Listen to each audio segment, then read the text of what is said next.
Hello friends, ആദ്യമേ തന്നെ happy Canada day എല്ലാവർക്കും. ഇന്നിവിടെ ജൂലൈ 1 കാനഡ ഡേ ആണ്. ഏതാണ്ട് ഒരു വർഷത്തിന് ശേഷമാണ് ഞാനിപ്പോൾ കുറച്ച് കണ്ടിന്യൂസ് ആയിട്ട് വീഡിയോസ് ഇടാൻ തുടങ്ങിയേക്കുന്നത്. അതിനൊരു കാരണമുണ്ട്. കാരണം എന്താണെന്ന് വെച്ച് കഴിഞ്ഞാൽ, നമ്മൾ ആരും ആഗ്രഹിക്കാത്ത കുറച്ച് കാര്യങ്ങൾ ലൈഫിൽ ഒരു വർഷത്തിനിടയിൽ പെട്ടെന്നങ്ങ് സംഭവിച്ചു.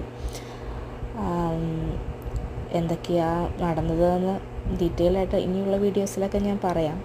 പക്ഷേ അതിനിടയ്ക്ക് ഇതൊന്നും എനിക്ക് കോൺസെൻട്രേറ്റ് ചെയ്യാനൊന്നും സമയവും ഉണ്ടായിരുന്നില്ല, അതിനുള്ളൊരു മനസ്സും ഉണ്ടായിരുന്നില്ല.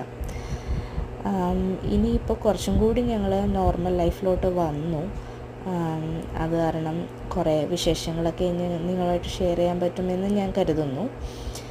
ഇനിയുള്ള വീഡിയോസിലെല്ലാം ഓരോ കനേഡിയൻ വിശേഷവും അതുപോലെ തന്നെ എന്താണ് ലൈഫിൽ നടന്നതെന്നുള്ള കാര്യങ്ങളെല്ലാം അടുത്ത വീഡിയോസൊക്കെ ആയിട്ട് ഞാൻ പറയാം.